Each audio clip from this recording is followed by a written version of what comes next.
여러분 안녕하십니까? 윤석열 정부 첫 국무총리 후보자는 예상대로 한덕수 전 총리였습니다.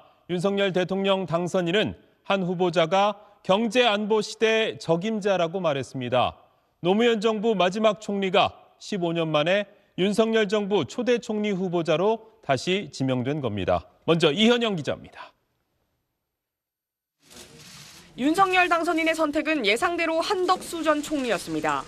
실력과 일머리를 인사 원칙으로 내세워온 윤 당선인은 경제 안보 시대의 적임자라고 한 후보자를 소개했습니다.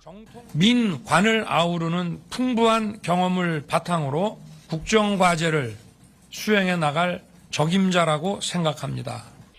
한 후보자가 정파와 무관하게 실력과 전문성을 인정받아 핵심 보직을 역임했다며 통합형 총리감이라는 점도 다시 한번 강조했습니다. 올해 73살인 한 후보자는 전북 전주 출신으로 김대중 정부에서 초대 통상교섭본부장을, 노무현 정부에서 경제부총리와 국무총리를 지낸 뒤 이명박 정부에서도 주미대사로 중용됐습니다. 박근혜 정부 시절엔 무역협회장을 역임했습니다. 지난 2007년 이후 15년 만에 다시 총리 후보자로 지명된 건데, 총리가 되면 보수와 진보 정권을 넘나든 인물로는 김종필, 고건 전 총리에 이어 세 번째가 됩니다. 한 후보자는 국정 운영 기조로 국익 외교와 국방 강화, 재정 건전성 유지, 국제 수지 흑자, 생산력 높은 국가를 제시했습니다. 방법론으론 협치와 통합을 앞세웠습니다. 협치, 통합, 이것도 굉장히 중요한 이 정책 성공의 요소가 될 거다 이렇게 생각합니다. 일자리와 교육, 주택, 의료와 연금 등 국민 행복과 직결되는 문제도 과제로 내걸었습니다. 한덕수 후보자는 내일부터 본격적으로 인준청문회 준비와 내각 인선 조율 작업에 돌입할 예정입니다. SBS 이현영입니다. 봄꽃이 한창인 4월의 휴일 잘 보내셨습니까? 윤석열 정부 장관 후보자들이 8명 발표됐습니다. 경제부총리 후보자는 예상대로 추경호 의원, 국토교통부 장관 후보자는 많이 예상 못했던 원희룡 전 제주지사였습니다. 먼저 화강윤 기자가 보도합니다. 윤석열 정부 첫 경제팀을 지휘할 경제부총리 겸 기획재정부 장관 후보자로 국민의힘 추경호 의원이 호명됐습니다. 추 의원은 기재부 1차관과 국회 기재위 간사를 지내는 등 공직 전문성과 의정 경험을 두루 갖춘 점이 인선 배경으로 소개됐습니다. 우리 경제가 재도약하기 위한 토대를 닦고 의회와의 소통도 원만히 해나갈 것을 기대하고 있습니다. 추경호 경제부총리 후보자는 물가 안정을 최우선 목표로 제시하면서도 추경 또한 중단할 수 없다고 말했습니다. 원희룡 국토교통부 장관 후보자는 부동산 가격을 자극하지 않도록 하겠다고 강조했습니다. 이어서 김형래 기자입니다. 추경호 경제부총리 후보자는 현재 물가는 가파르게 오르는데 경제 성장은 둔화되는 엄중한 상황이라고 진단했습니다. 가계와 국가 부채도 사상 최고 수준이라 동원할 수 있는 거시 정책도 제한적이란 겁니다. 추 후보자는 일단 물가부터 잡겠다고 선언했습니다. 경제장관들이 원팀이 되어서 이런 당면 현안인 물가 안정을 최우선 과제로 두면서 풀어나가도록 그렇게 하겠습니다. 문제는 이런 정책 방향이 윤석열 당선인의 대표 공약인 50조 원 규모의 코로나19 손실보상 추경과 상충될 수 있다는 점입니다. 시장에 돈이 풀리는 만큼 물가 상승 압박은 더욱 거세지는데, 추 후보자는 추경을 중단할 수는 없다면서도 어떤 조합을 가지고 성과를 낼 수 있을지를 고민하겠다고 말했습니다. 다음 소식입니다. 저희가 어제 전해드린 것처럼 금융기관을 감독하고 관리하는 금융감독원 수장에 처음으로 검사 출신이 임명됐습니다. 윤석열 대통령이 검사 시절 함께 국정농단 수사도 했었던 이복현 전 부장검사입니다. 민주당은 검찰이 만능 인재냐며 정부의 검찰 편중 인사를 강하게 비판했습니다. 먼저 최고은 기자입니다. 윤석열 대통령이 금융감독원장에 임명한 이복현 전 부장검사는 서울대 경제학과 출신으로 공인회계사 시험과 사법시험에 둘 다 합격한 기업 금융범죄 수사 전문가입니다. 국정원 댓글 수사와 국정농단 특검 수사를 윤 대통령과 함께한 이른바 윤석열 사단으로 꼽히는데 지난 4월 민주당이 검찰청법, 형사소송법 일부 개정안 입법, 이른바 검수완박 법안을 당론으로 채택한 데 반발하며 검찰을 떠났습니다. 이 원장은 취임사에서 금융시장 교란 행위에 철퇴를 예고했습니다. 어렵고 중요한 시기에 금융감독원장이라는 중책을 맡아 무거운 책임감을 느낍니다.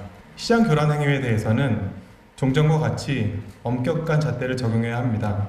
이 원장을 임명 제청한 고승범 금융위원장은 준법 경영 환경을 조성할 적임자라고 사유를 밝혔지만 민주당은 끝없이 반복되는 검찰 편중 인사라며 맹비난했습니다. 검찰은 모든 기관과 직무에 유능한 만능 인재입니까? 검찰 출신이 아니면 대한민국의 유능한 인물은 씨가 마른 것인지 묻고 싶습니다. 문재인 정부 시절 민변이나 참여연대 출신이 대거 기용된 것처럼 윤석열 정부에서는 검찰 출신이 요직을 꿰찬다는 비판이 끊이지 않고 있지만 윤 대통령은 동의하지 않았습니다. 우리 인사 원칙은 적재적소에 유능한 인물을 쓰는 원칙입니다.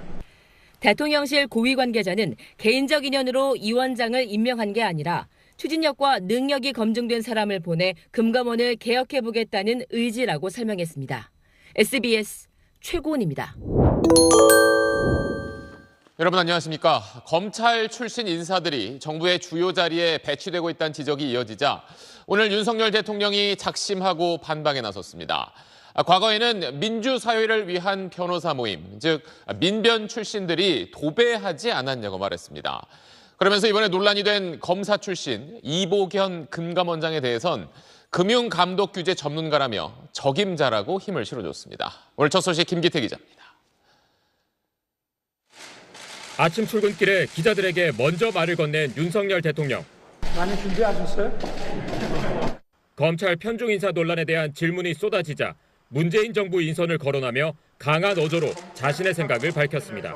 대통령의 인적 틀 자체가 너무 좁은 것 아니냐 이런 비판도 나오고 있는데 이에 대해서 어떻게 생각하십니까? 과거에 민변 출신들이 아주 도배를 하지 않았습니까? 이어 미국을 예로 들어 검사 등 법조계 인사 발탁에 근거를 댔습니다. 특히 미국 같은 나라 보면은 그런 거버먼트 어토니 경험을 가진 사람들이 정관계에 아주 폭넓게 진출하고 있습니다. 그게 법치국가 아니겠습니까? 윤 대통령은 또 금융감독원이나 공정거래위원회 같은 규제기관은 법 집행을 다룬 사람들이 역량을 발휘하기에 적절한 자리라고 생각한다고 말했습니다. 아직 인선이 이뤄지지 않은 공정거래위원장에도 법조인 출신을 염두에 두고 있다는 의중을 내비친 것으로 풀이됩니다. 특히 검사 출신인 신임 이복현 금감원장에 대해선 금융수사 과정에서 금감원과의 협업 경험이 많은 사람이라며 적임자라고 신뢰를 보냈습니다. 금융감독규제나 시장조사에 대한 전문가이기 때문에 저는 아주 적임자라고 생각합니다.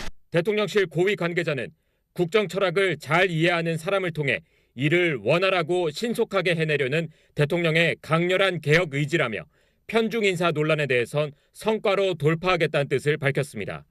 SBS 김기태입니다.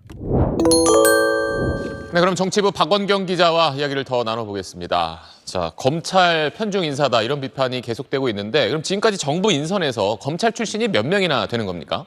네, 대통령실 비서관급 이상과 정부 부처 차관급 이상 공직자 중에 검찰 출신은 이렇게 12명입니다. 대통령실 6명, 정부 부처와 금융당국 6명인데요. 대통령실에선 인사 추천과 최종 검증을 검찰 출신 3명이 맡고 있고요. 부속실장과 총무비서관, 신설된 법률비서관 등 핵심 요직 3곳도 검찰 출신입니다. 정부에서는 검찰 출신이 이렇게 6명인데요. 법무부와 국정원, 금감원 등 소위 권력기관이라고 할 수 있는 곳에 포진이 됐습니다. 특히 국무총리 비서실장과 금융감독원장에 검찰 출신이 임명된 건 이번이 처음입니다.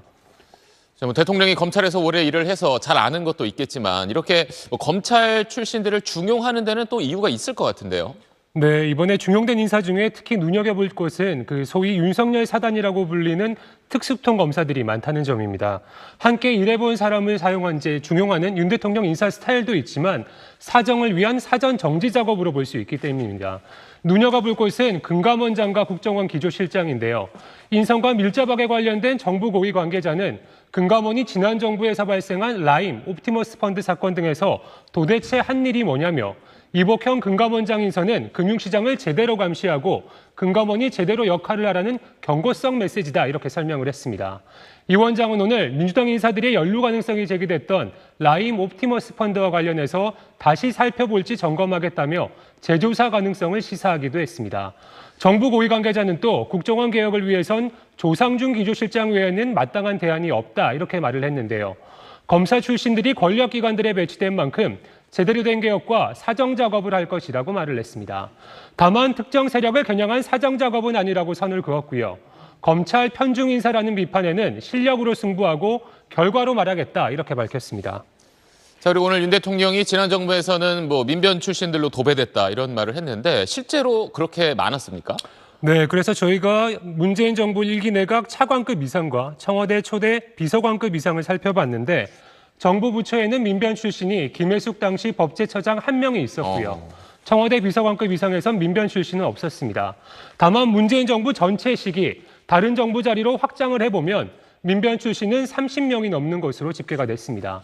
도배라는 표현의 적절성과 별개로 짚어볼 부분도 있습니다. 다양한 곳에 소속된 변호사들의 모임인 민변과 국가공무원이자 권력기관인 검찰을 동일 선상에 놓고 비교하는 것은 무리라는 지적이 있고요. 국정 운영의 동력을 사정에 의존하려 한다는 시선도 불식시켜야 할 것으로 보입니다. 네, 알겠습니다. 지금까지 정치부 박원경 기자였습니다.